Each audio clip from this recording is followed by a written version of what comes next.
오늘 말씀은 3월 29일 누가복음 19장 평화의 왕이라는 제목으로 함께 하도록 하겠습니다. 오늘은 예수님이 드디어 예루살렘으로 입성하시는 모습이 나오는데요. 세상의 왕국을 기대하며 기뻐하는 제자들과 많은 무리들, 그리고 성을 보시고 우시는 예수님이 정말 상반되는 모습이 펼쳐집니다. 말 그대로 동상이몽인 것 같은데요. 그렇다면 예수님께서는 오늘 어떻게 이 예루살렘을 세워가길 원하시는지를 함께 살펴보도록 하겠습니다. 예수님께서 예루살렘을 세워가시는 방법, 첫째, 돌 위에 돌 하나도 남김없이 부서질 때 진짜 평화의 왕국이 세워집니다. 첫째 단락을 보니 예수님께서 앞서서 예루살렘으로 걸어가시며 제자들에게 맞은편 마을에서 나귀 새끼를 데려오라고 하십니다. 그리고 예수님께서는 그 나귀 새끼를 타시고 예루살렘으로 향하십니다.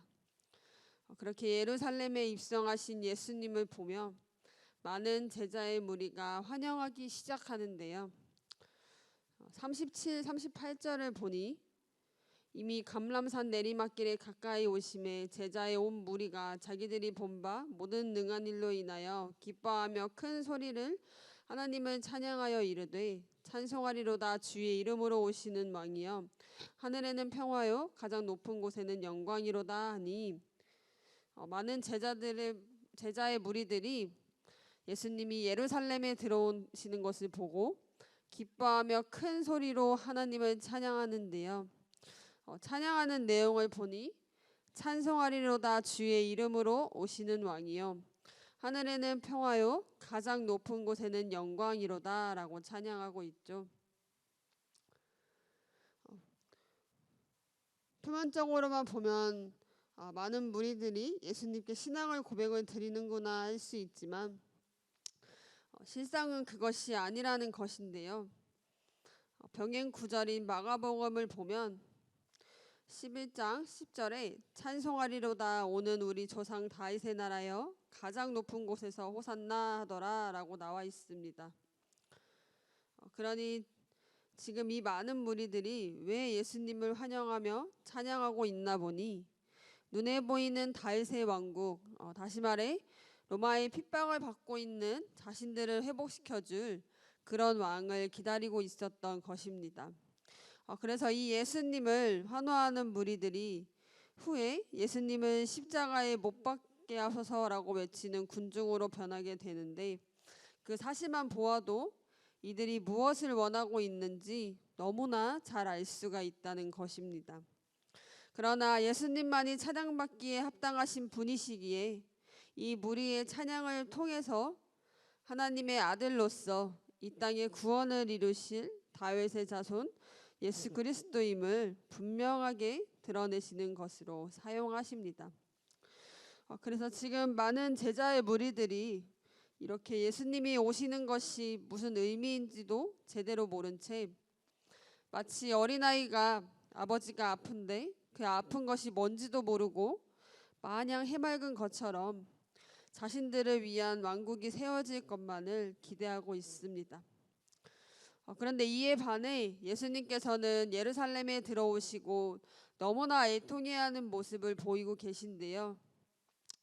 41절 42절을 보면 가까이 오사 성을 보시고 우시며 이르시되 너도 오늘 평화에 관한 일을 알았더라면 좋았을 뻔하였거니와 지금 내 눈에 숨겨졌도다. 아멘. 예수님께서는 곧 예루살렘에 임할 심판과 또 재앙을 아시고 애통한 마음으로 예루살렘 성을 바라보며 눈물을 흘리십니다.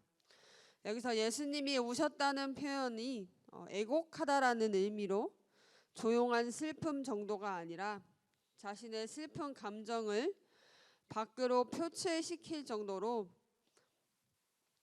가슴이 터질 것 같은 그런 괴로움을 나타내고 있다는 사실입니다. 그러면서 예수님께서 평화에 관한 일을 알았더라면 좋았을 텐데 지금 네 눈에 숨겨졌도다 라고 말하시는데요.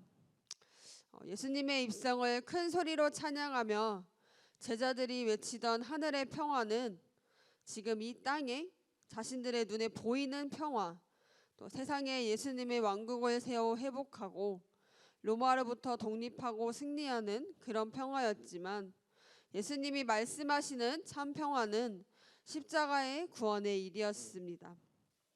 예수님께서 십자가를 지심으로 하나님과 사람 사이를 화목하게 하시고 또 회복시키시며 십자가의 승리를 이루시는 그것이 예수님께서 말하는 진짜 평화였다는 사실입니다.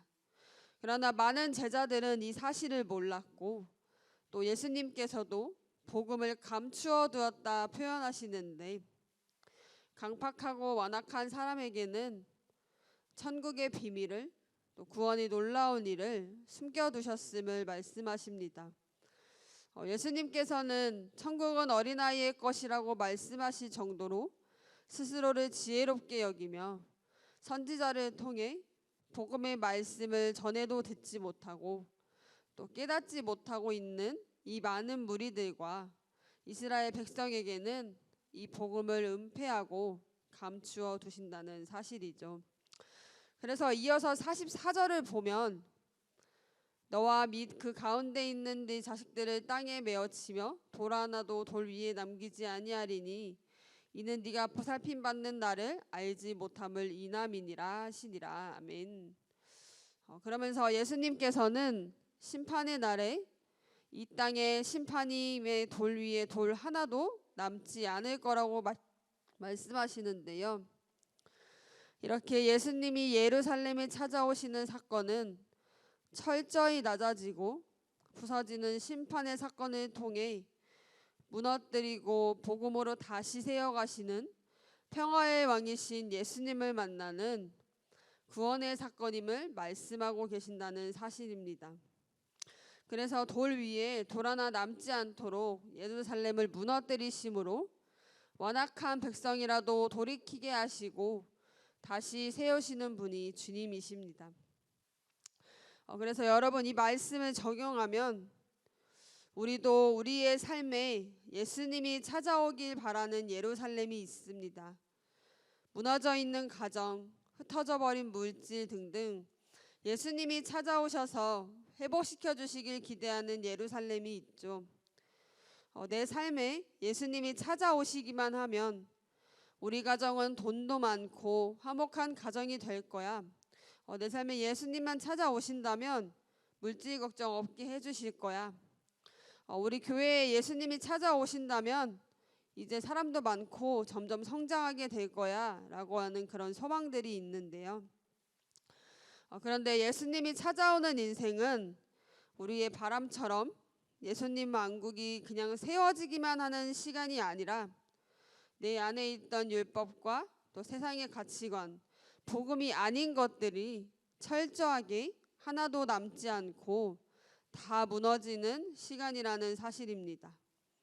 그래서 오늘도 복음을 들어도 알지 못한 우리를 찾아오시고 우리를 위해 애통한 마음으로 눈물을 흘리시며 결국엔 예수님이 승리하신 삶을 사는 우리의 인생으로 만들어 가시는데요. 그래서 정말 나의 예루살렘이 회복되려고 하면 먼저는 무너지게 되는 일들이 생기게 된다는 것입니다. 그래서 우리는 예수님이 오면 가정이 무조건 화목하게 될 거라 생각하지만 복음이 들어가기 위해서는 잠시 분리되는 시간을 주신다는 것이죠.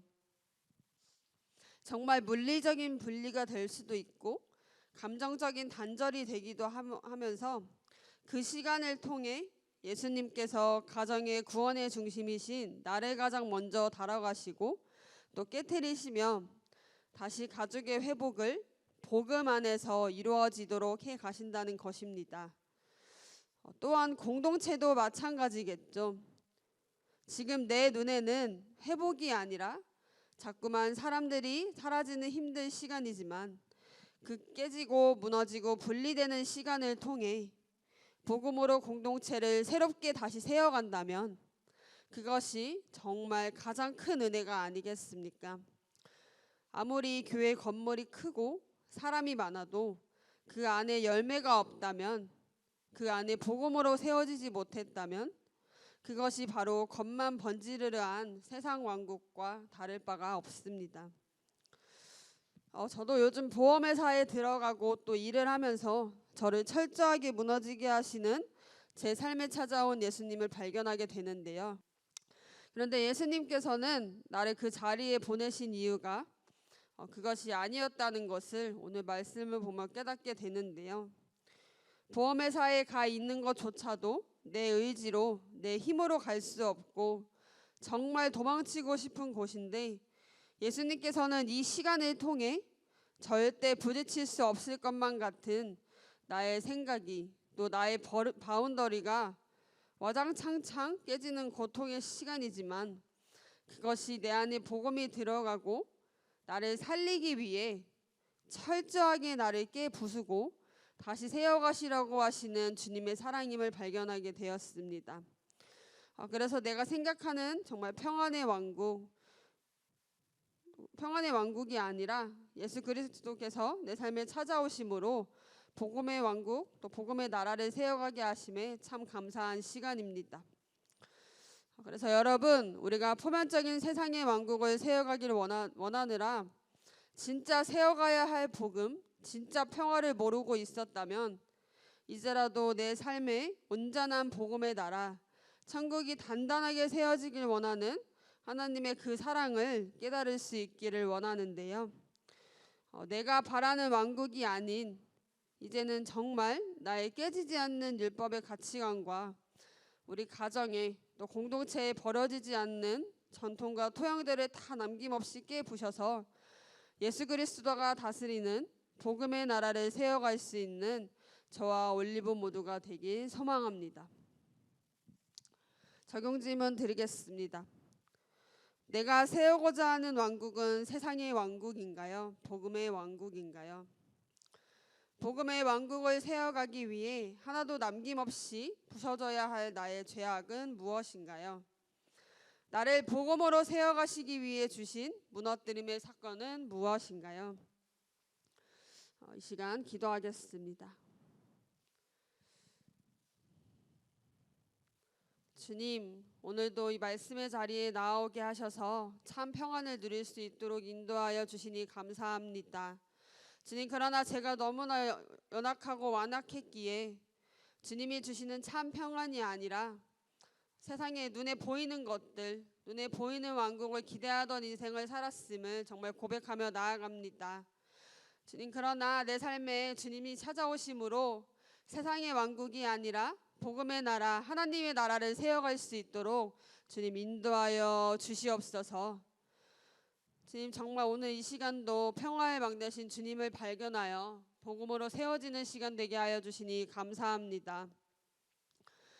오늘도 정말 감추어진 그 복음을 깨달아 주님께 나아가게 하시니 감사합니다. 오늘도 우리 안에 남아있는 그 죄악들을 하나도 남김없이 또 깨부수고 주님 앞에 고백하고 나아감으로 정말 하나님의 나라가 세워질 수 있는 저와 또 우리 올리브 공동체 될 수 있도록 인도하여 주시옵소서. 정말 오늘 하루도 하나님의 뜻에 합당한 나라가 세워지길 원합니다. 주님 인도하여 주시옵소서. 사랑이 많으신 주 예수 그리스도의 이름으로 기도드렸습니다. 아멘.